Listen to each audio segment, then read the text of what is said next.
Hello, everyone. Once again, this is Mr. Marketology with another marketing strategy session. And today I have Brian Massey from Conversion Sciences, and he is about to let us in on a little secret, some of the formulas that they have at converting better. And we're going to talk a little bit about things like the 180 days, which, I thought was very interesting and so forth. But I'm not going to tell you. I'll go straight to the scientist himself, Brian. Thanks Welcome very to the much. show. Thanks very much. I'm glad you had me on. Great. And I see you have your lab coat on, Yes, which indeed. it looks very good, very professional. Right. Well, let's talk about conversion. I mean, everybody wants to talk about two things: lead generation, conversion. Mm-hmm. And lead generation means nothing without conversion. So let's talk about some conversion strategies. Everybody's so used to talking just a simple A/B testing, but what is very important when it comes to conversion? Well, the most important thing is that you're getting the right data. So don't want to scare anybody off if you're afraid of a little mathiness or statistics. But the number one thing that we do when we start working with a company is we make sure that their analytics is set up right, and that what the analytics is reporting matches what's happening in reality. And it's not hard to do. Google Analytics is a great solution. It's easy to set up. And if you compare what Google Analytics is telling you to what your accountant is telling you or your lead manager is telling you, then you have confidence that the decisions you're making with that data will be good. Okay. So, just like with the body, junk in, junk out, you need to make sure that whatever you have is clean and it's accurate, correct? Yeah.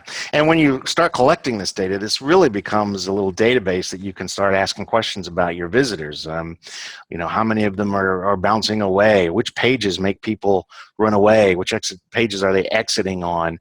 How long are they staying? Which pages do they seem to like a lot? Which pages are really important to get them to convert? You can start asking questions about your website and with quite a bit of detail using this relatively simple setup. And this database is there collecting data on your visitors. So you're not asking them what they think, because they'll generally lie to you, not on purpose, but we are wired to make stories up. This is actually measuring them based on their behavior in the moment when they're trying to solve problems. Okay. And one of the things that I've noticed, a lot of companies say, well, I already have Google Analytics set up. I took the snippet of code and I popped it on my site and it should be running. But it's a little more detailed than that. Tell us some of the things that you should make sure is in order with your Google Analytics versus just inserting, the code or the code in Tag Manager or whichever way you're putting it on your site.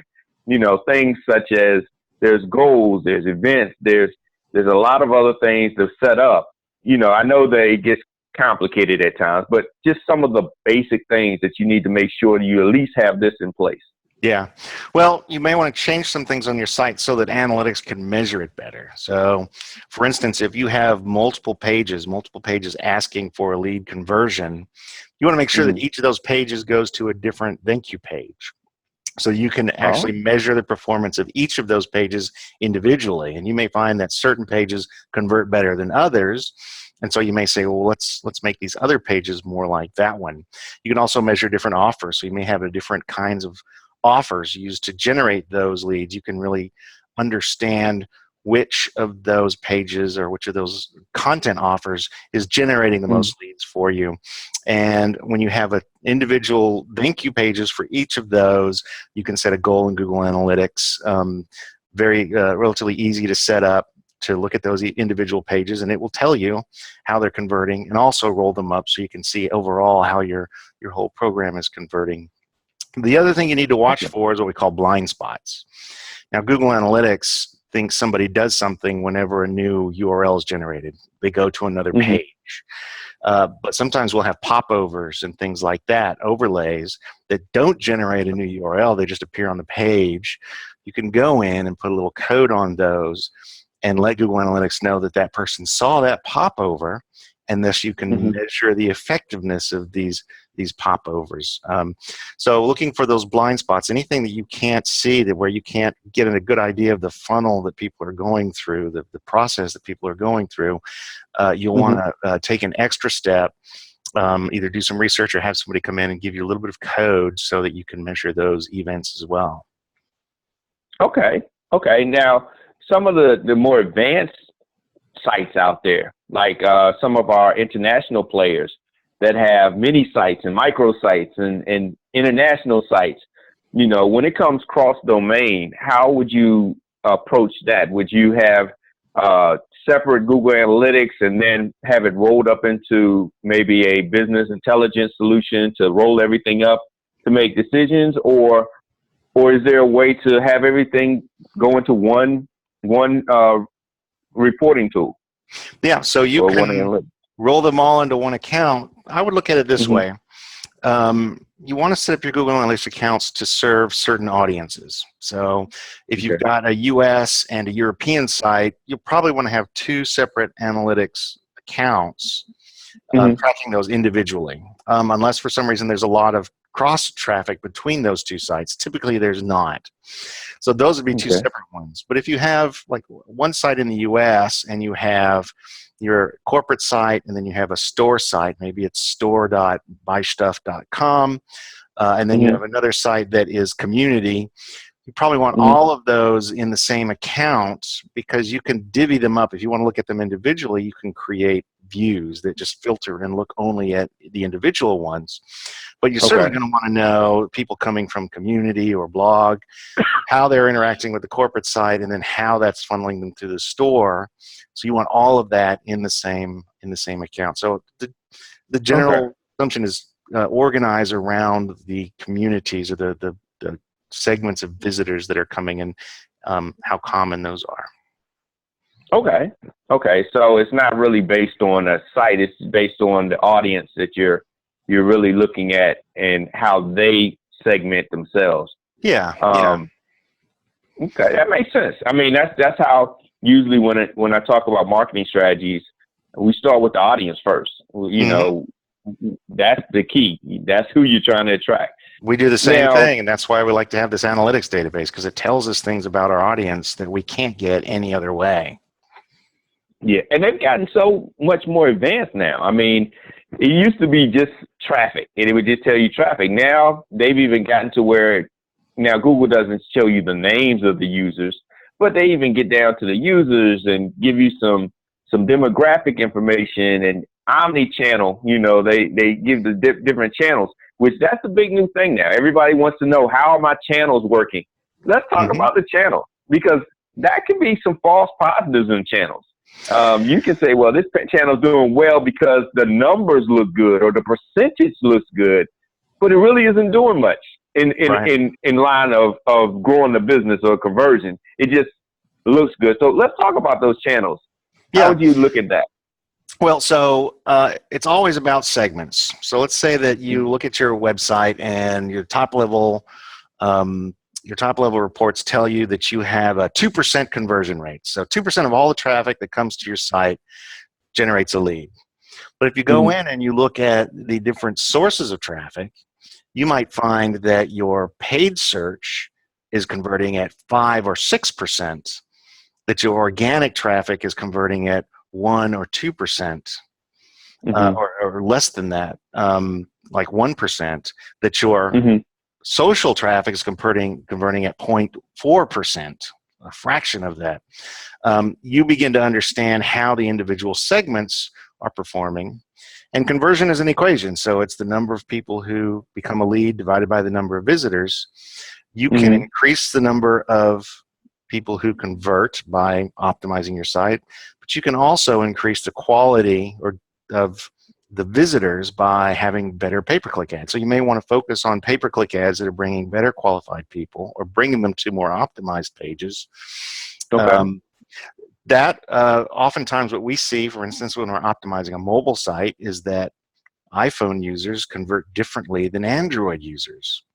And Yeah. so now we have to ask the question, do we have to have a separate mobile site for Android users and iPhone users. And if you can begin to get this kind of sophistication, you begin to understand how these different constituents behave, and you can offer them different solutions, different pages. Okay, and that makes sense because it is a total different experience, and that's really what makes a conversion is the experience to the conversion. So if you make it difficult to convert, then you lower your conversion. Right. So you had mentioned omnichannel, and one of the challenges is attributing. As you get more advanced with Google Analytics, there are some reports that will show you multi-visit experiences. So you can begin to see that 15% of the people that convert on your site came in through search, came back in again on the desktop, came back in again on mobile, and then converted on one of your emails or something like that. So you begin to understand those paths, and you can begin to look at those pieces of it and say, well, I want to optimize here. I've got 30% that are coming in and not converting, and they're starting from Facebook. Well, maybe I'm not going to spend as much money in Facebook because it's not performing as well for me. Or I want to optimize the landing page that my Facebook visitors are coming to so that more of them stay engaged. I think that's the hard part, is properly looking at the attributions, because everybody states that they want the attribution model, but they don't look at it, I would say, properly. They look at more of the last click or first click and make a decision based on that. So they'll say, well, Facebook's bringing in everybody, and its first click is, social is bringing in so many visitors and so forth, but they're not converting. But it may be because the ad, let's say, for instance, what happened this week? Anything exciting happened this week? I don't know.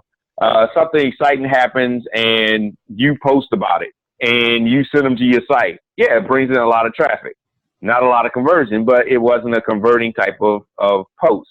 Right. But then last click may be because, let's say last click is they on our site desktop.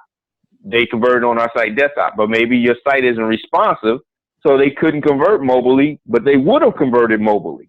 Right. So it doesn't really say that, well, your desktop is so much better than your mobile. It just, last click may just be the last opportunity. So, how do you work with I guess you would say, the mindset of the business to get them in the right mindset to say, this is how you should look at your attribution? I think if they understood that, they would understand how to construct it a little bit better, because they just don't view it as, they view it either first or last. They don't view anything in the middle. Right. Well, so it takes a little bit of sophistication to apply these attribution models. If your site hasn't been optimized, then you're probably okay starting off with that last click optimization. So what you're saying is that there's a segment of people, they've gone through whatever journey, maybe they've been here several times, and I'm going to catch them coming to my site in a mode ready to buy. And what I want to do is make sure there are no blocks, and make sure that they're getting the information so they feel comfortable and confident going ahead and taking that action. Most of the time, our clients are coming to us with unoptimized sites. So we're really optimizing initially for that last click. And while we could have gotten more conversions with an intricate attribution model, and specifically targeting those things, generally if you can get 20 or 30 or 40% increase in leads, just from optimizing at this last point, that's a great source of additional business, and is usually a nice win. As you start to understand your attribution models, you are really optimizing for smaller and smaller pieces, and that also means that you have to have more and more traffic, because there's less, as you start to divide it up into the different attribution visits, you have smaller audiences to test against, and it takes a lot longer to reach statistical significance. Okay, that makes sense. So you stated on your site you have a 180-day program that you do, or a proven 180-day plan.